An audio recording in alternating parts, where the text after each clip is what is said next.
Bienvenidos y muchas gracias por acompañarnos aquí en Puentes.me. Antes de comenzar, tenemos una información importante que compartir con todos ustedes. El Ballet Folclórico de la Universidad de Colima, dirigido por el maestro Rafael Samarripa y considerado como uno de los 10 mejores ballets folclóricos del mundo, se presentará en la Ciudad de México. La cita es el próximo domingo 26 de junio en el Auditorio Nacional. Más información visiten por favor ocesa.com.mx o bien ballet.ucol.mx.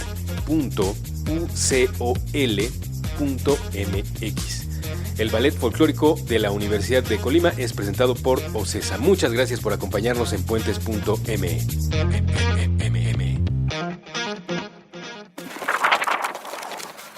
Cine Garage. Aquí cabe todo el cine. Con Eric Estrada. Renglones luminiscentes. Puentes.me.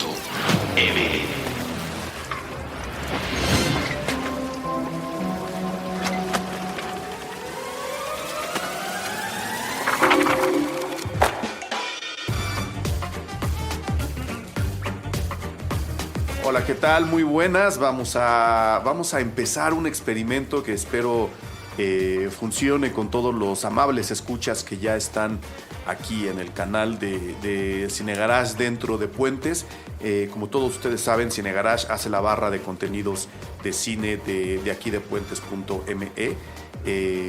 Y entre muchas de las propuestas que tenemos, pues había o hay un programa dedicado a los avances, pero ese programa dedicado a los avances pues lo hacía yo solo, y ¿a quién le interesa escucharme a mí solo? Entonces, para tratar de dar variedad y para además recoger una inquietud que toda la gente que amablemente checa Cine Garage todos los días tenía desde hace mucho, y una discusión que además se abre cada vez que esto ocurre, pues decidí comenzar a hacer caso a esta inquietud, yo creo que de la mejor forma posible. Por eso también no lo había hecho yo antes, por eso también estaba yo aguardando el momento más adecuado con la gente indicada para empezar a hablar de el famosísimo choque entre libros y películas, el ya muy conocido dilema de qué es mejor, el libro o la película.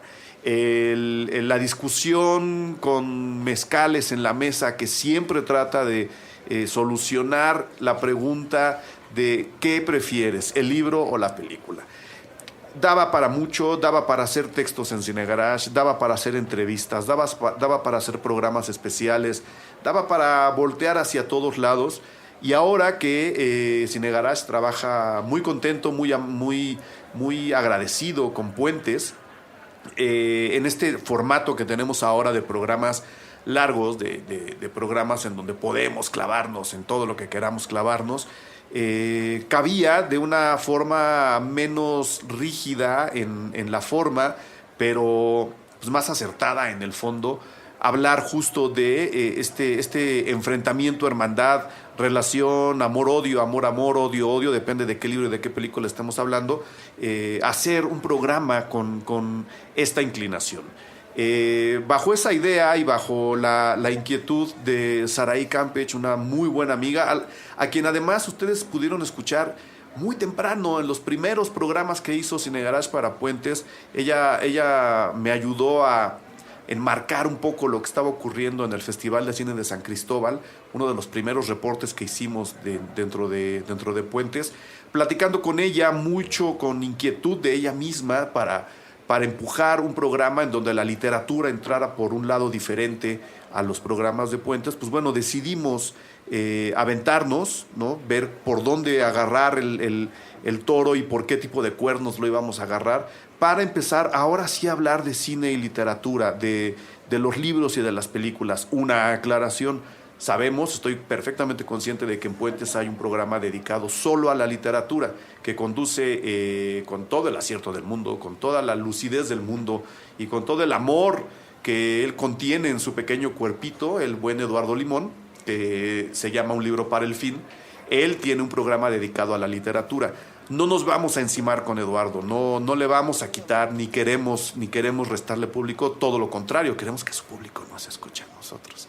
Pero como no puedo decir eso fuerte, nuestro pretexto es hablar de libros únicamente que se han convertido en película, o alguna extraña conexión que alguna película tenga por un libro, siempre con la asistencia de Saraí, que ahora le daré la bienvenida, y con la presencia de gente de la editorial en turno, que puede ser solo una, ¿no? Que pueden ser varias, depende el programa y el momento de nuestro tema, para así, en una plática que podría tener mezcales en la mesa, ver qué nos gusta, qué ventajas hay con respecto a la película en cuestión del libro y viceversa, y platicarlo en forma y en fondo para que ustedes, como siempre, tomen su propia decisión. Esa es la idea de los programas que Cine Garage hace en Puentes.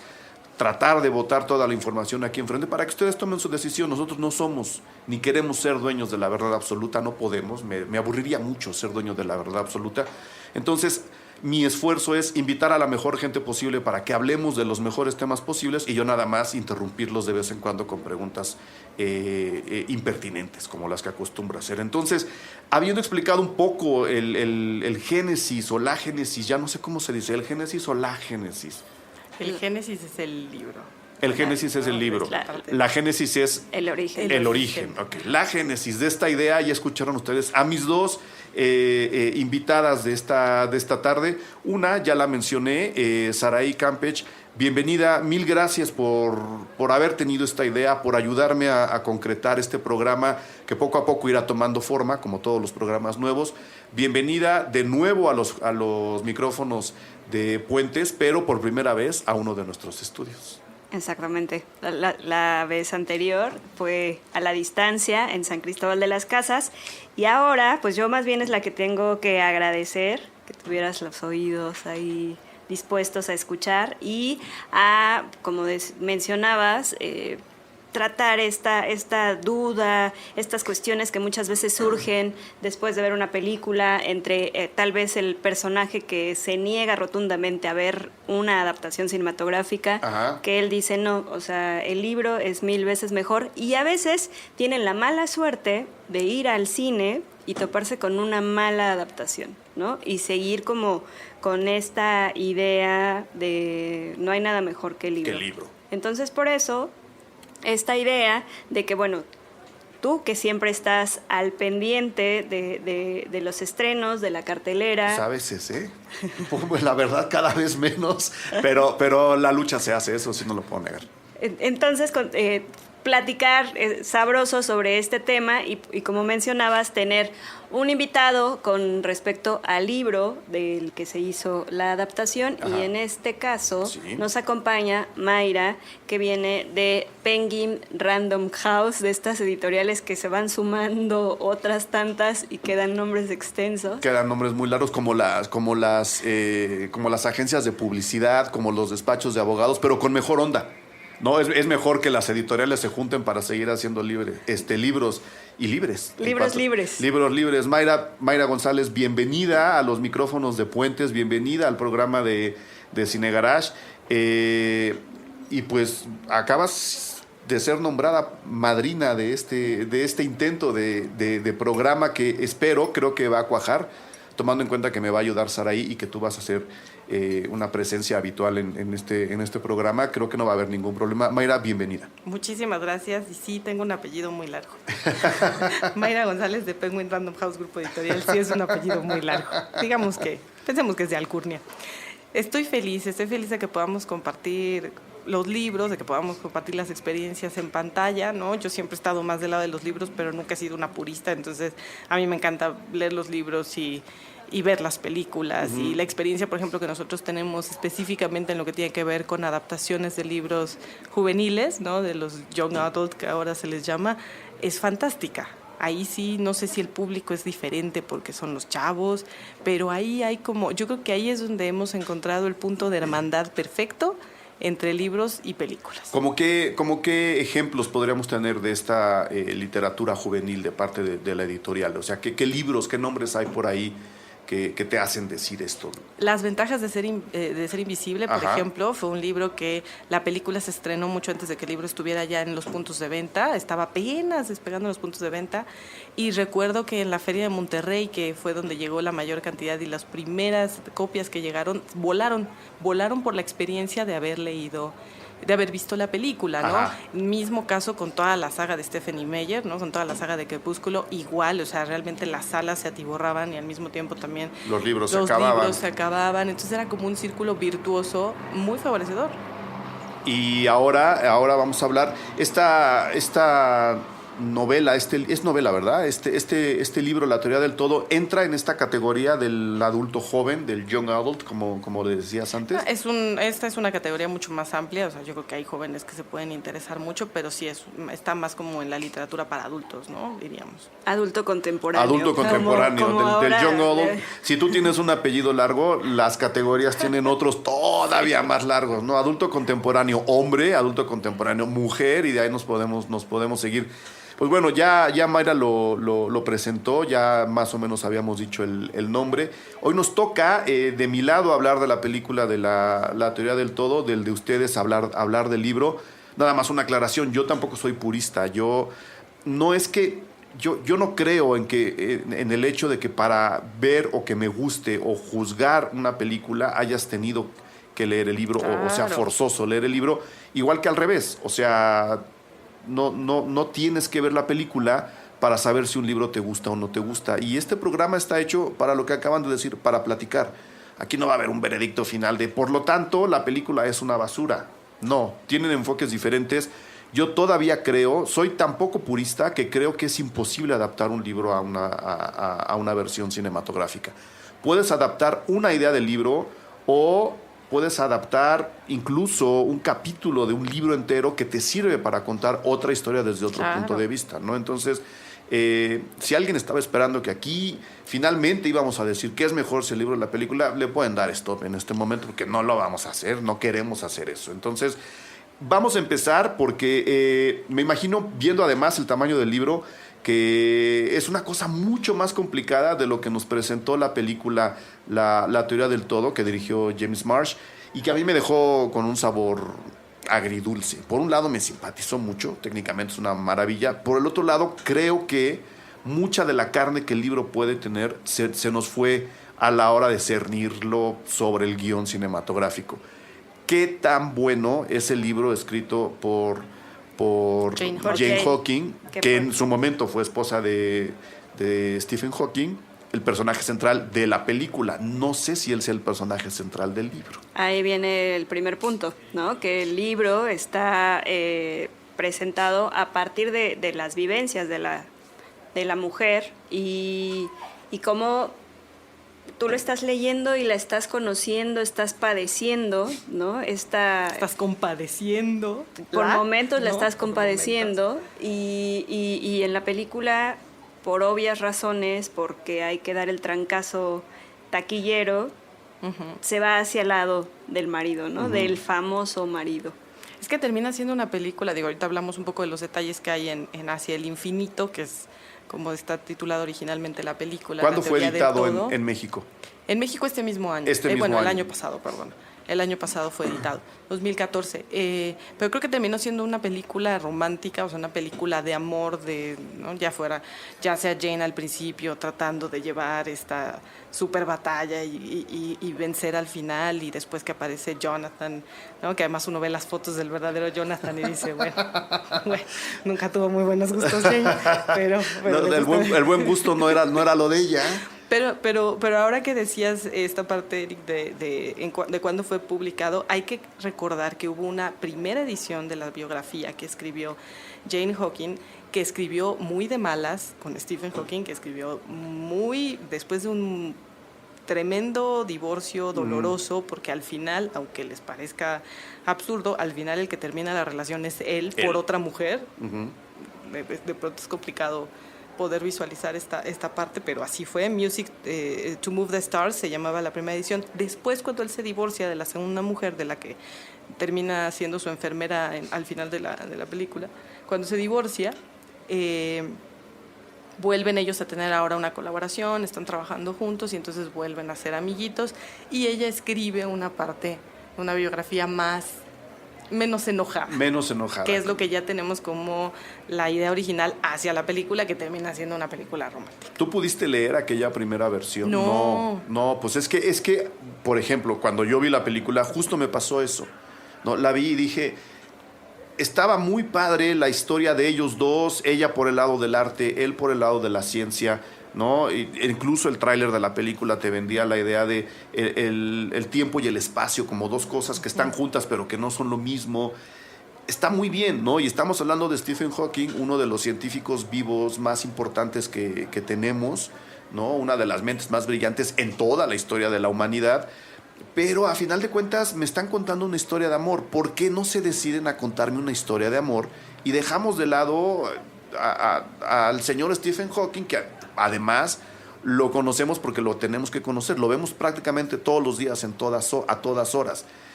Y la gente me decía, es que Jane Hawking escribió esta biografía muy molesta con él, y seguramente para la película se lo quitaron, porque me imagino, además es cierto, una comedia romántica vende mucho más que una película de desamor. Yo no sé si eso sea al 100% seguro, pero lo que sí dudo mucho es que el libro sea una historia de amor, a pesar de esta segunda versión que nos acabas de contar, Mayra. No, definitivamente no es una historia de amor. Es la vida de ella, incluso sabemos más detalles de ella. En el libro sabemos desde su infancia.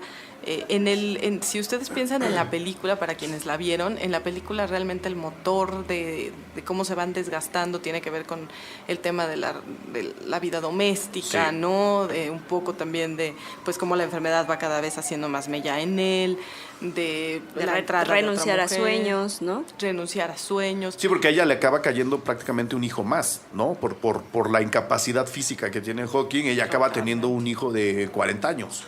Total, no, bueno, y con mayores necesidades que sus otros hijos, sí, ya en determinado momento. Pero el libro, por ejemplo, resalta mucho cómo el tema de la fama de él fue uno de los temas que más le pegaron a la relación. O sea, que de pronto ella ya no podía tampoco por esta parte en donde dejó sus sueños aparte, ¿no? Y que los tuvo que dejar y ser siempre la sombra y estarlo cuidando y estar viendo por la familia. Hay mucho más detalle en el tema de los hijos también, o sea, de cómo tenía que sobrellevar la relación de los hijos, de cómo adaptar a los hijos a esta familia, pues que no era normal, aunque él decía que sí era una familia normal. Entonces, hay muchos detalles que, por supuesto, al momento de querer realizar una cinta romántica, pues no están en la película. Claro. A mí me pasó mucho, no sé si ustedes pudieron ver Control, la historia de Ian Curtis, el vocalista de Joy Division, que también viene de un libro escrito por su viuda. Uh-huh. Ahí sí se notaba un poco el desencanto de ella hacia él. Me imagino que estamos hablando obviamente de una personalidad diferente, ¿no? Es un enfoque completamente distinto. También había una historia de amor, pero el libro... Bueno, la película, porque además yo leí esa biografía, sí la leí, ¿no? Yo leí esa biografía, sí era muy cruel con la imagen de Ian Curtis, justificadamente cruel. El señor no era ninguna blanca paloma, ¿no? Tampoco vamos aquí a colgarle milagros a quien no los tiene. Y mi pregunta, especialmente para Sarai, pero Mayra, si quieres participar, adelante, ya saben que estos micrófonos son libres y abiertos. ¿Qué tanto daño, tú que has podido leer tantos libros y que prácticamente la mitad de tu vida profesional está dedicada a la literatura, y ahora que vas a escribir más, ya nos contarás qué vas a escribir? Mira, Mayra no sabía, acaba de poner cara de interrogación. ¿Qué tanto daño le hace el toque romántico en las películas a libros como este, que por lo que nos cuenta Mayra, tienen un interés todavía más profundo e incluso más humano que lo que acaba teniendo la película, que es humana y es profunda en su enfoque, pero por lo que veo se queda muy por encima, justo por darle prioridad a la historia romántica de una personalidad tan importante como Stephen Hawking. Yo creo que no sé si le hace daño, más bien genera ideas equivocadas. Y en el caso, por ejemplo, de este libro, quiero suponer que todo esto respondió a intereses, ¿no? Y porque, bueno, también Stephen sigue siendo la figura que es y Jane pues quedó relegada, ¿no? Sí. Y en el libro encontramos eso, encontramos también a un científico que es presa de la fama, ¿no? Hay una parte justo en la que ella explica que cuando se vuelve catedrático, que se enfada porque no le ponen la alfombra que les ponen a los catedráticos en la universidad, y que entonces ya ellos cada vez están peor de dinero, pero como él es muy famoso, la prensa lo quiere mucho, lo busca para tener declaraciones, él empieza un poco como también a comprarse esta idea de la fama me está curando. O sea, mi problema neuronal de la nada va a desaparecer. Y ella es la que se está angustiando porque dice, no, o sea, tenemos que pagar cuentas, tenemos que hacer esto, claro. ¿no? Y ese lado me parece que pasa de largo, ¿no? O sea, él es perfecto, él dentro de lo que cabe, ¿no? Y no, es que sí, o sea, yo estuve leyendo algunas declaraciones antes de hacer el primer corte para que Mayra nos profundice en esto. El propio Stephen Hawking, al ver la película, dijo, es un retrato completamente fiel. Pues claro. Pues sí, a saber cómo se ve el señor Hawking a sí mismo, ¿no? Porque lo dejan muy bien plantado en la película, demasiado. O sea, yo desconfío un poco cuando incluso le das la razón cuando engaña a su mujer con la enfermera, ¿no? Le dices, pues claro, por supuesto, si la otra es una enojona de lo peor y lo trae ahí atado todo el tiempo. No, y además él fue tan lindo de ir a buscar a Jonathan y decirle, le haces falta claro, a ella. Claro, es claro. un gran tipo. Ahí la vamos a dejar. Tengo que hacer el primer corte y regreso en nada.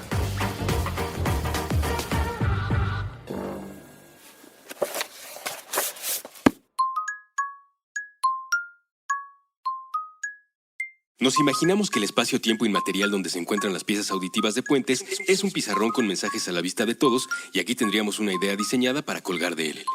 Una sola frase, escrita con crayones, sobre una hoja arrancada del cuaderno. Está pegada a la superficie con tachuelas de colores. El texto se encuentra cargado hacia el lado izquierdo. En el resto del papel queda espacio suficiente para dibujar animales, flores, planetas, libros, proyectores de cine, personajes de videojuegos, hojas de cannabis, lagos o instrumentos musicales. La hoja dice: Oigan, ¿y si hacemos de este mundo un lugar más buena onda? Nos alejamos un poco del pizarrón para asegurarnos de que el mensaje quedara centrado en relación con los bordes y bien sujeto con las tachuelas. Al principio pensamos que era suficiente. Una idea clara con un llamado a la acción, donde al mismo tiempo se incluye un esbozo de la personalidad del emisor. Pero un segundo después, nos llegaron a la cabeza las dudas, las implicaciones. Algunos considerarían el mensaje demasiado cursi. Con el teclado vuelto ráfaga, un usuario comentaría que el enunciado en particular y la pieza en lo general no funciona como arte. Otros nos dirían que en el contexto de injusticia, desigualdad, discriminación y muerte que vivimos, un pensamiento así, transmitido por un medio discreto, termina diluido y sin servir para mucho. Desde la desconfianza, algunos más pensarían: en estos tiempos nadie dice algo así sin buscar un beneficio económico. O tal vez, estos quieren invitarme a una secta. Los de las sectas siempre usan ese tipo de mensajes. Un montón de gente, por ridículo que parezca, no querría que el mundo fuera un lugar más buena onda para todos porque se terminarían sus privilegios. Nos quedamos mirando al pizarrón. Tomamos un poco de distancia para mirar los obstáculos. Y justamente todas esas dificultades hacían que valiera la pena preguntarlo en voz alta tantas veces como fuera necesario, desde esta minúscula partícula de la gran conversación humana. Así que dejamos esa hoja sobre el pizarrón, con sus tachuelas de colores y sus trazos hechos con crayola. Cualquiera que pase por aquí puede leerlo. Oigan, ¿y si hacemos de este mundo un lugar más buena onda? Puentes, una partícula, una onda.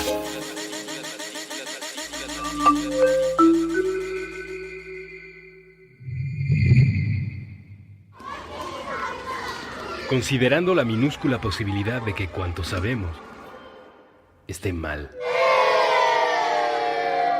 Puentes.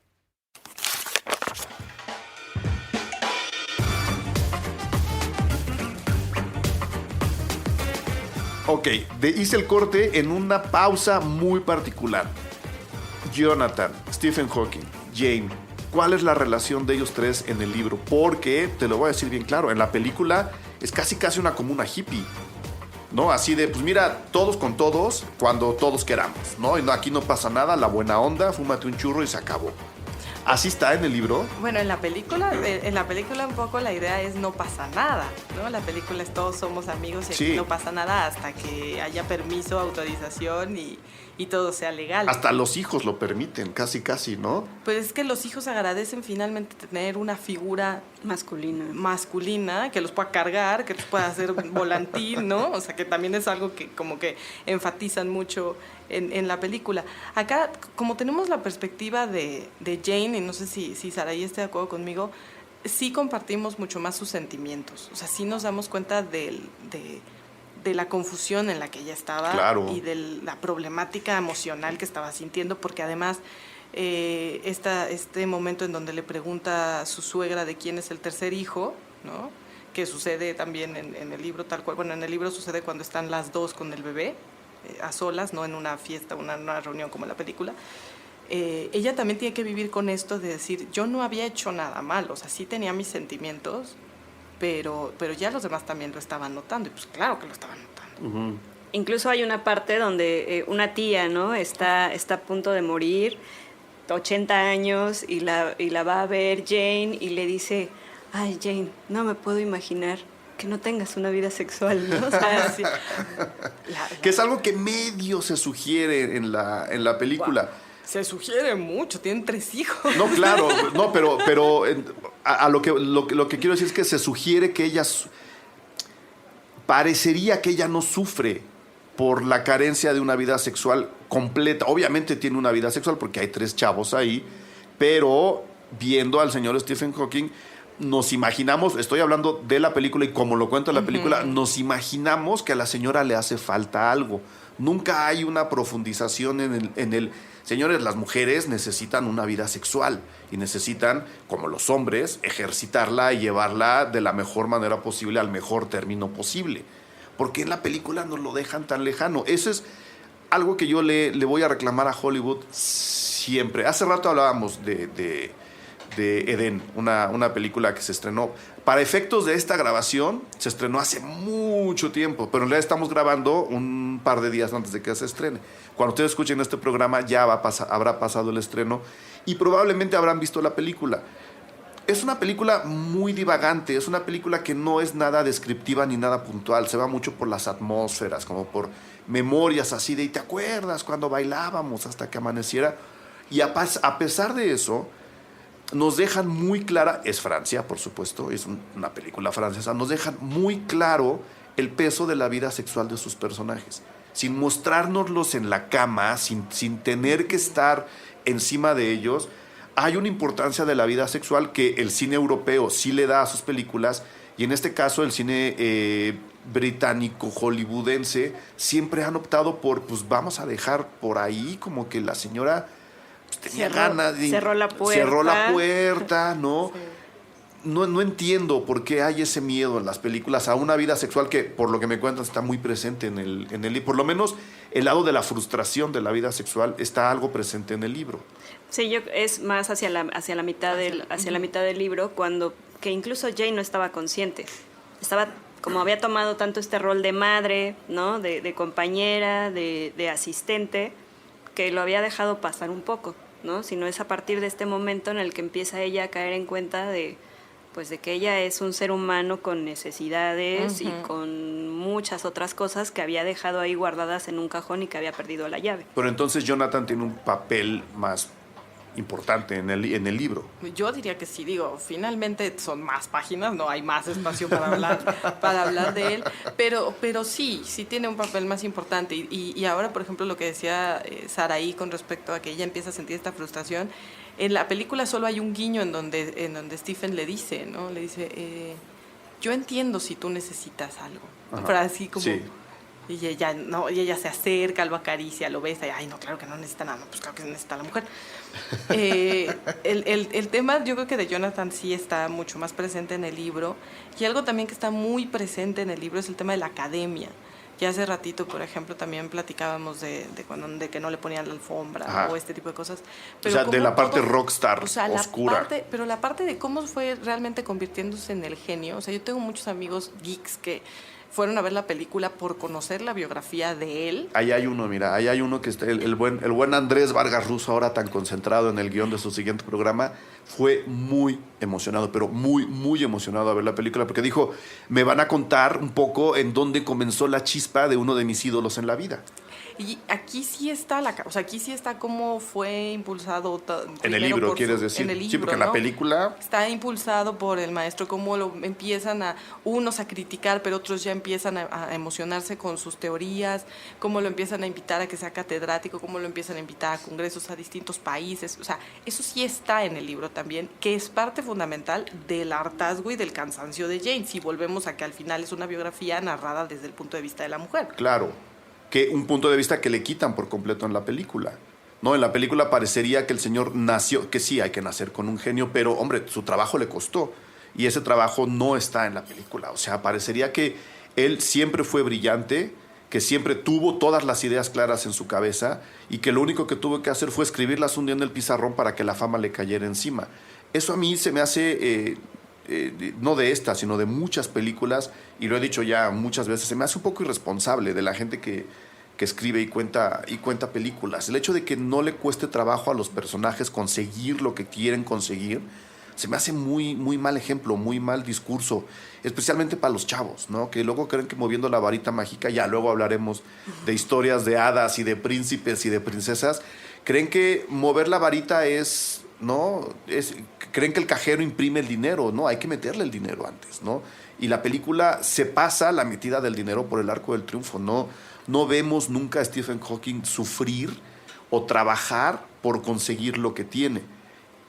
Y por lo que me están contando, la que hace no la mitad, sino quizá más de la mitad de ese trabajo de la talacha, ¿no? De escribir a máquina y contestar cartas, subir, viajar, ver lo de la carpeta, es ella, ¿no? Entonces estamos hablando ya de entrada de una separación muy, muy evidente y muy bronca en el enfoque de la misma figura. Por un lado tenemos a la película con un enfoque plenamente masculino, porque pues, las mujeres no sufren, ¿no? Ahí están de un lado. Para eso estamos. Para eso están, ¿no? Que de alguna manera sí glorifica la imagen y la carrera de Stephen Hawking. Y por el otro lado, un libro mucho más, no voy a decir objetivo, pero pues con un recuento más real de los hechos, obviamente desde un punto de vista femenino.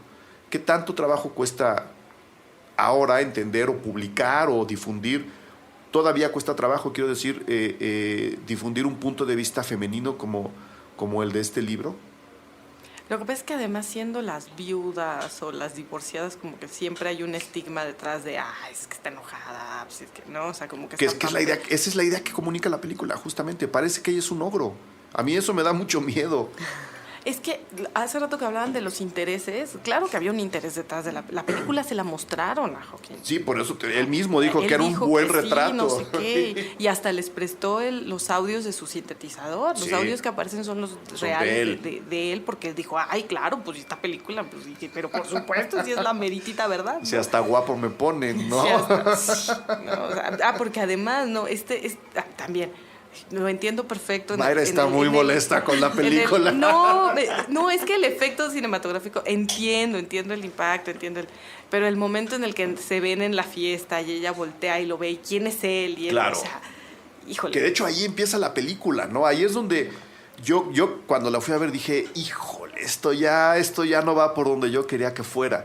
Esa presentación, o sea, tú quitas a ella, pones a Zoe de Chanel, y lo quitas a él y pones a James Franco, y tienes la misma historia. Claro. No, tienes exactamente la misma historia. Una historia de amor en la que ellos acabarán peleándose. Ella se irá con el amante, ¿no? Y él se quedará con la mujer que sí lo comprende. Se me hace súper irresponsable. La historia de amor, entonces, en el libro no está presente incluso. No es una historia de amor, repetimos. Tiene sus rasgos. Por ejemplo, al principio del libro, cuando los conocemos, cuando son muy jóvenes, cuando están... pues cada uno visualizando qué quieren ser en la vida, aunque él sí lo tenía claro, ¿no? Y otra de las cosas que se rescatan en el libro es que a pesar de que a lo largo de su vida se ha enfrentado a muchos problemas, procuraba como darle la vuelta, ¿no? O sea, cuando él es amante de la ópera, por ejemplo, Y cuando la invita, que siempre fue una relación como muy extraña, ¿no? Y ella también lo veía como el amigo de la familia, como el desvalido que bueno, hay que cuidarlo, tal, pero no lo había visto al principio como una posible pareja, ¿no? Incluso cuando ella se va a España, ¿no? También que tiene toda una serie de aventuras, ¿no? Y cuando regresaba de los viajes o de la escuela y que ya lo veía con bastón y él siempre como que procuraba mostrarse de una pieza, ¿no? Manejaba como loco, ¿no? Antes de que ya no pudiese hacerlo, ¿sí? De que no pudiera manejar. Bueno, no era remero, porque no era tenía otra posición en pero el estaba... equipo, ¿no? Pero estaba activo, Sí, pero en realidad no fue un crush, o sea, un poco lo que recuperando ahorita lo que está Saraí, o sea, no fue un crush de se vieron, se enamoraron, uno al otro lo vio y dijo... No fue un amor a primera vista, como lo deja clarísimo la película. Sí hay una historia de amor en el libro, o sea, finalmente está la historia de ellos dos. Sí hay una historia de amor, pero está una historia de amor permeada por el realismo. O sea, aquí, por ejemplo, en la película no se ven los momentos de pobreza, o sea, no se ven los momentos en donde sí era decir, híjole, ¿cómo saco esto adelante, no? Eso no se ve en la película. Y creo que es parte fundamental también de decir, bueno, ella tampoco es una mártir, ¿no? O sea, digo, también eso de que se le cayó encima el cuarto hijo, pues se lo echó encima a ella. Ella quiso también, también, ¿no? Bueno, también si te dicen, me quedan 2 años de vida, bueno, dices, ya después cae dura. Bueno, pues órale. Dices, pues, me calculo, no, tachando días en el calendario. Los 3 años, 4 es que pasó con la promesa, ¿no? Pero bueno, fuera de broma, pues claro, ella tampoco es una mártir, ella también... ¿Qué es lo que les iba a preguntar? Ya vimos que pues la película no es nada objetiva ni con el libro ni con el propio personaje de Hawking. Yo, o sea, no lo conozco, no tengo el gusto de conocerlo, pero habiendo escuchado varias entrevistas de varias personas en circunstancias diferentes, se deja ver que el señor no es fácil de tratar. Me imagino que ahora que lleva no sé cuántos años con la enfermedad y que es un genio todavía mayor de lo que era antes, pues su propia forma de ser, él debe estar aburrido del mundo, ¿no? Somos demasiado banales para él. Ese trato no es nada sencillo. La película no lo deja claro, el libro parece que sí. A la hora de leer el libro, ¿qué tanto nos podemos dar cuenta de que el enfoque de ella hacia ella misma también está guardando esta distancia realista? Es decir, que ella misma no está quitando su lastre para que nos quedemos con la mejor imagen de la esposa abnegada de Stephen Hawking, la que sufrió e hizo toda la talacha para que el señor fuera lo que es. ¿Sí me explico? Sí. Eso se nota. Me imagino que ella cuidó ese lado, pero no sé si a la hora de leer el libro se note que ella está cuidando su imagen o simplemente la dejó ir, y si nos damos cuenta que pues, hay una persona ahí que tampoco es 100% una blanca paloma. Yo creo que está permeado por su ojo, claramente. O sea, sí es... Se cuida, digamos. Sí se cuida. O sea, sí se cuida, y si es un yo hice, yo procuré, yo no dejé de hacer esto otro, ¿no? Se burlaron de mis aspiraciones artísticas. O sea, yo creo que sí, finalmente... ¿Se victimiza? ¿Estaríamos de acuerdo en que se victimiza o no llega tanto? Sí, no llega tanto. Yo creo que como conclusión no, pero hay partes donde sí. No sé qué opinas.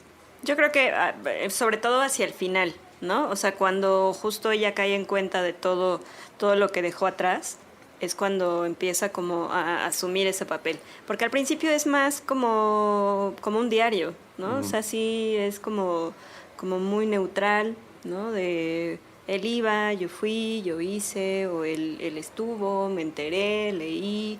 O sea, no hay, porque no había una relación, ¿no? Entonces era más como los recuerdos de cuando te acuerdas el compañerito que iba en el colegio, y muy, muy somero, ¿no? Más descriptivo, ¿no? Que esa era quizá mi siguiente pregunta. La película está vista como desde afuera de ellos dos, ¿no? Procura, por lo menos, tiene ese leve intento de decir, pues mira, ahí están estos dos, los vamos a seguir, no vamos a interferir mucho. No está contada por una cámara muy intrusiva, ¿no? Está muy, muy lejana en ese aspecto, muy tradicional por el otro, ¿no? Lo que están contando es una historia de amor. Pero me gustaría que me dijeran en qué tono está escrito el libro. O sea, ¿es un tono demasiado personal o es un tono que deja de lado la historia para verla desde lejos, o es alguien que está manoseando los datos y nos los está soltando para que nos quede claro? ¿Cuál es la línea, digamos, del libro? ¿Cómo vamos conociendo a todos estos personajes que componen un libro de, no sé qué serán ahí, 800 páginas o 1000? Pero sí son muchas. 550. 500. 600 páginas, digamos, ¿no? ¿Cuál es la línea del libro? ¿Cómo se lee hacia el infinito, que es el nombre del libro? Pues ahorita recuperando lo que decía Saraí, creo que desde una objetividad, la que se puede, siendo ella finalmente quien es, contando los datos, conversando qué era lo que sucedía, hay más personajes que presenta, entonces eso también como que ayuda a que sea más objetiva, porque nos habla finalmente de la familia también de él, ¿no? De la hermana que tenía una hija con autismo, ¿no? De los hijos que tuvo con Stephen y cómo era la relación con ellos y con el mismo Stephen. O sea, creo que esta parte en donde hay más posibilidad de detalles, más posibilidad de contexto, sí termina siendo muy objetivo. No hay cartas ni nada por el estilo ahí adentro, todo es muy, muy lineal, digamos. Podríamos pensar que es una biografía, o sea, es una biografía tal cual, escrita casualmente por la ex esposa, ¿no? Pero al final es una biografía del personaje. Que era un poco lo que pasaba con Control, ¿no? O sea, yo viví con él, yo lo conocí en estos términos, y esto fue lo que nos tocó vivir juntos. ¿Qué papel tienen los hijos en el libro? Que la película los deja casi de lado. En el libro es como parte del conflicto, ¿no? O sea, de cuando ella empieza a notar que el hijo entra, ya dejó de ser un niño, ¿no? Y esta parte de la adolescencia, y que ella dice, bueno, pues es que el niño necesita una figura paterna, necesita que alguien lo lleve al parque, ¿no? Y de la hija, pues se dice, pues es mona, es como que muy comprensiva, y como, bueno, además es mujer, ¿no? O sea, sí. También hay una parte así que la deja como de, ella no va a tener problemas, y al rato llegará un hombre que se encargue de ella, ¿no? Por esta no me preocupo. Por esta no me preocupo. El problema sigue siendo Stephen. El problema sigue siendo. Sí, pero ahora que lo dices es cierto, ¿eh? Hay una mayor preocupación por el tema de darle la energía que necesita un hijo varón para desarrollarse, de darle la figura paterna, de algo que como mamá no terminas de, ¿no? Ella desde su perspectiva, ¿no? Que como mamá no va a poder darle, y está también el problema de cómo se ve el hijo frente a ese padre, ¿no? La hija como que juega más con él, se sube con él a la silla, le da vueltas a la silla, ¿no?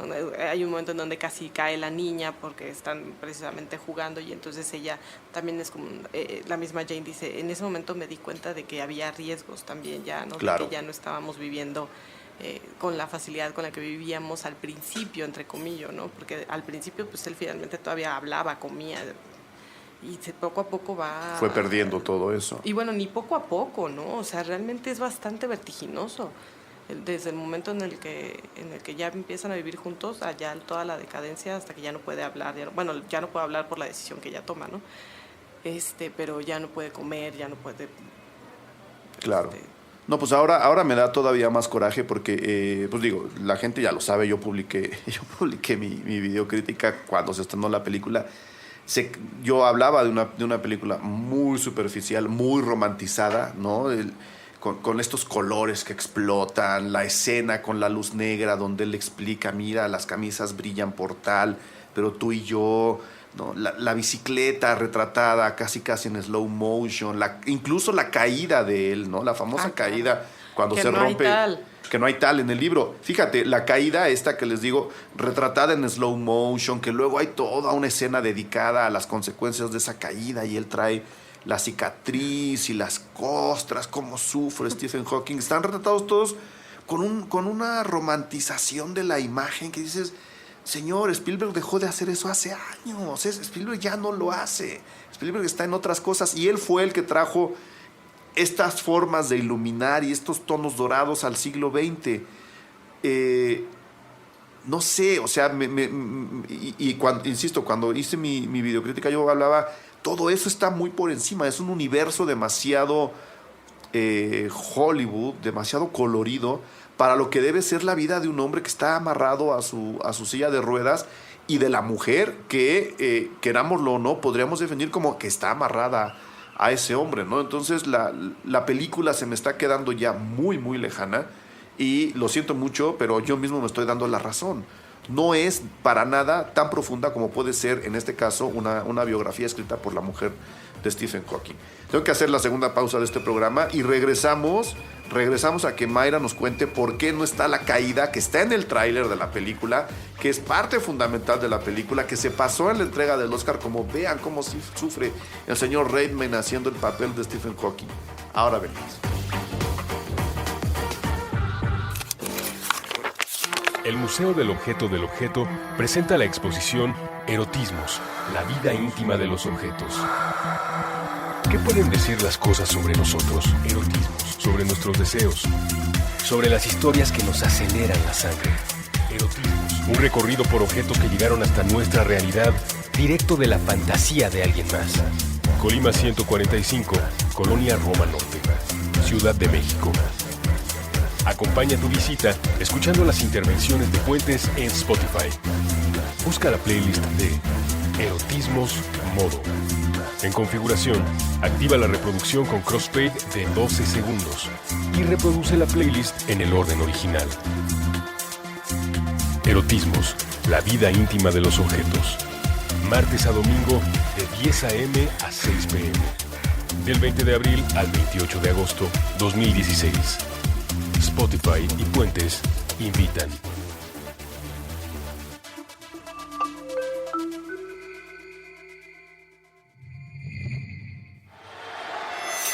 Los Reyes del Beautiful. El arte del pancraso con muelas de gallo y cascacho. Nuevo episodio todos los sábados a la 1 p.m. Puentes.mmm.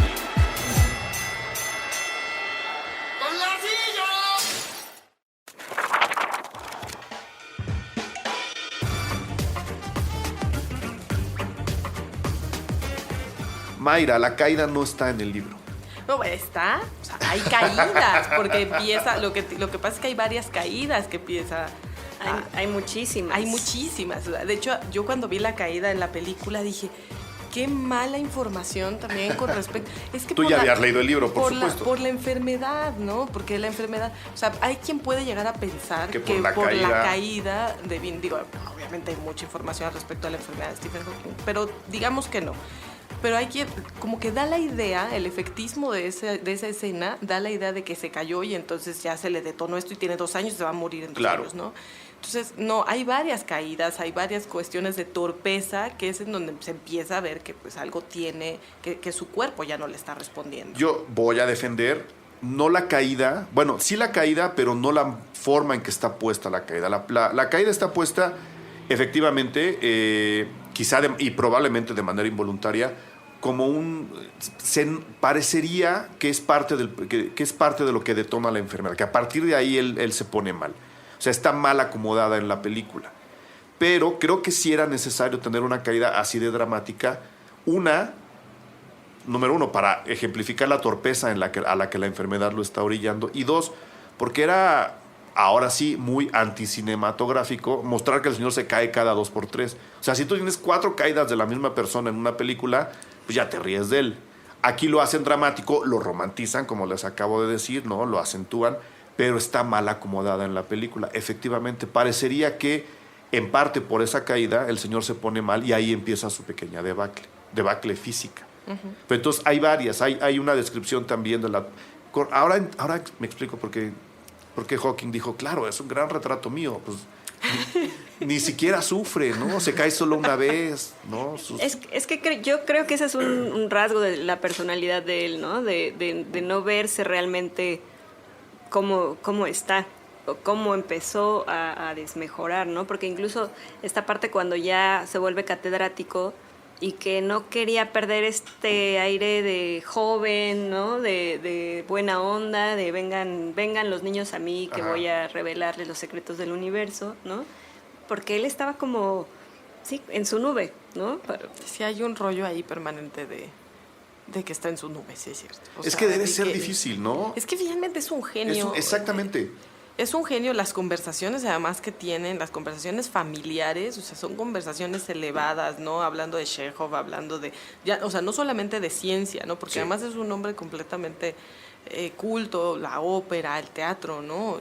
Como tratando de que todo esto que no puede vivir, de alguna manera pues transmitirlo a partir de cómo habla él, ¿no? A partir de su sintetizador ahora. Y él cree, no sé, es que hay un momento en el que hasta siento que él cree que se va a curar. Que está bien, por un lado, ¿no? O sea, que alguien enfermo como él sienta que se va a curar. Pues, bueno, también si te dieron un diagnóstico X y sí, claro, si ves que el calendario de los 2 años ya se acabó y tú sigues ahí, pues algo de esperanza debe haber, ¿no? Y yo creo que otro tema importante, a ver qué opinas, Saraí, que está presente es el tema de la religión, de las creencias de Jane, en donde de pronto Stephen Hawking no es tan abierto como para aceptarlas, aunque pensemos que hacia el final él va pensando un poco más en que hay un creador, o en que sí puede haber algo ahí, ¿no? Pero creo que esas reflexiones y cómo fueron cambiando las conversaciones alrededor de la religión, creo que también es algo que se pierde en la película.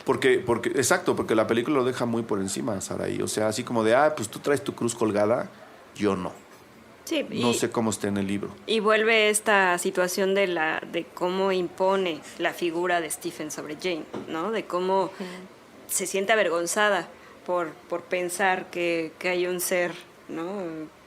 Sea cual un ser fuera. No científico, Exacto. digamos, ¿no? Entonces, y lo va dejando, y que ella cuando viajaba sí estaba como encontrando esos sitios, ¿no? Tiene una relación muy estrecha con España, ¿no? Con España, con la iglesia como institución también, que bueno, finalmente es el pretexto un poco para, que es lo que le dice su madre, ¿no? O sea, vete a refugiar a una iglesia, vete ahí a pasar el tiempo, y es donde conoce al jefe del coro. Al jefe del coro. ¿Será esta vocación, ella qué es católica o es simplemente cristiana o no lo tenemos tan claro?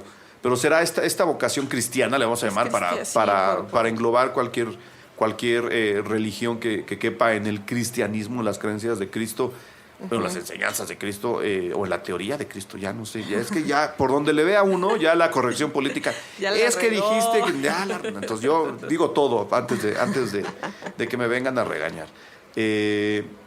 ¿Será esta vocación en las enseñanzas cristianas lo que la lleva a abnegadamente, o aunque sea regañonamente, pero pues conscientemente, cuidar de su marido tan enfermo?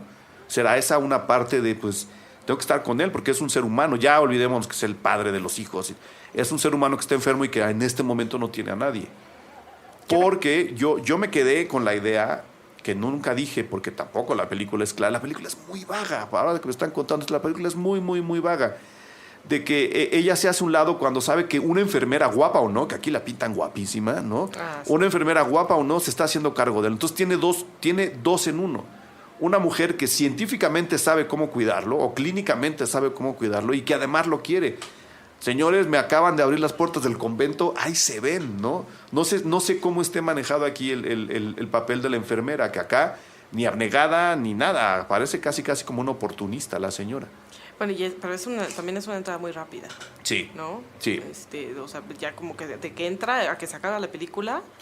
Porque ahí se está acabando la historia de amor, precisamente. Como ahí la historia de amor ya está en las últimas, la película no se ocupa tanto del personaje. Simplemente dice, pues aparece la pelirroja esta sensualona y se lo baja, ¿no? Y ahí se vino todo el escenario abajo. Pero no sé si el libro se ocupe un poco más de ella. También tiene mucho de basarse en estos recuerdos, ¿no? Justo, es que creo que esta parte, este quiebre entre hacerse ella consciente de que es una mujer con necesidades más allá de atender al marido, todo antes viene acompañado de esta parte de que eran amigos, eran compañeros, había una admiración, ¿no? Una admiración hacia él, al verlo cómo fue desmejorando y cómo él se mantenía de pie. Entonces eso la sostenía, ¿no? Eso sí había un amor, ¿no? Un compañerismo, ¿no? Y hacia un poco más adelante de la mitad ya es como da un giro de 180 grados.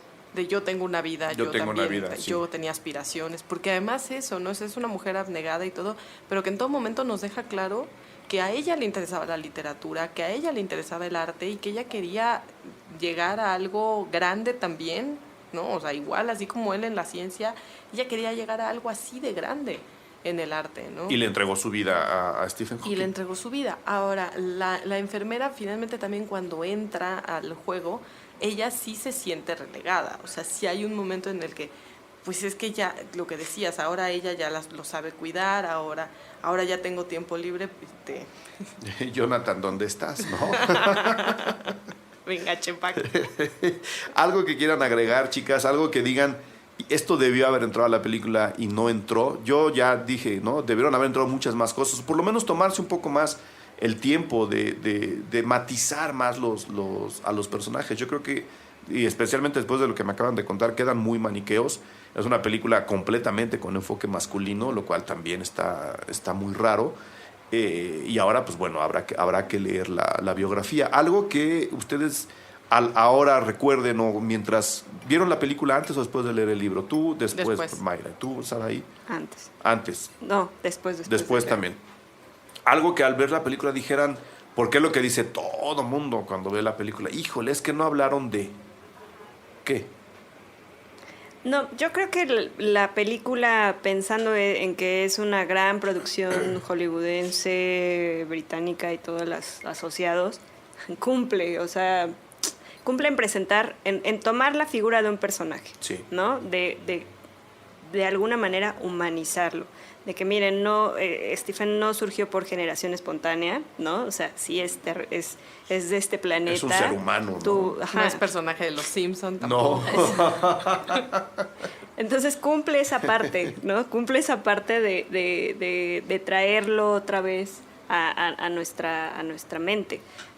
Lo que creo, y es más bien como habrá un personaje como él, que tiene tantos seguidores, que tiene tantos admiradores, lo que puede hacer la película es un favor en este caso, para el libro. Claro.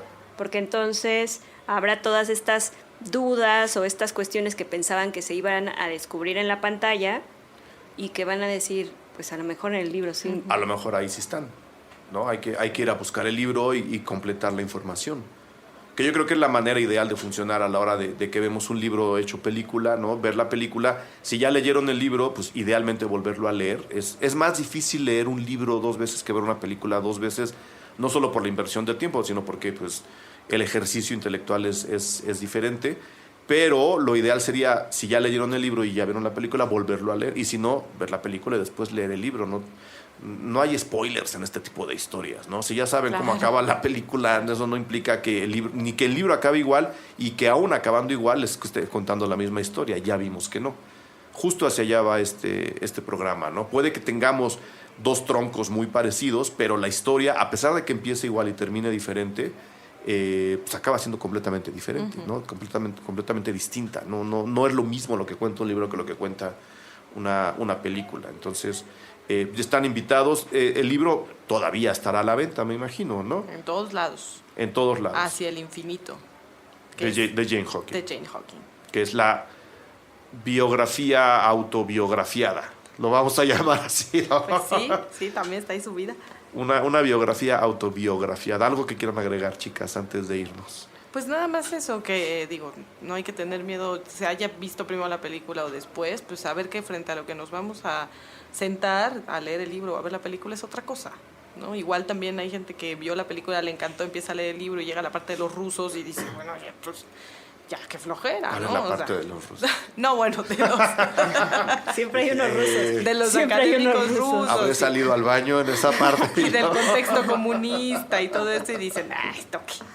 Luego nos traen una de espías. Va. A ver, y luego, ya ahora que mencionaste lo de Crepúsculo, seguramente la gente va a decir, hablen de Crepúsculo. Seguramente alguien va a decir eso. Y como aquí estamos para servirles, hablaremos mal de Crepúsculo, la película. Los libros, no sé, yo no los leí. Llegué al capítulo... Llegué a la segunda hoja del capítulo 1. No eres su público. No soy su público, no soy ni young ni adult. No soy ninguna de esas dos. Así se los dejo. Mil gracias, Mayra González, de Penguin Random House. Muchas gracias. Mil gracias, Saraí. Nos estaremos escuchando por aquí. Claro que sí, muchas gracias. Envíenos sus opiniones, muchachos. Queremos saber si esto va como pensaban. ¿Quieren que hagamos ajustes o quieren que incluyamos otros libros u otras películas, no importa qué tan viejos o qué tan nuevos sean, aquí no nos regimos por el calendario, siempre y cuando podamos tener un libro al lado de una película. ¿Estamos? Estamos. Órale, muchas gracias.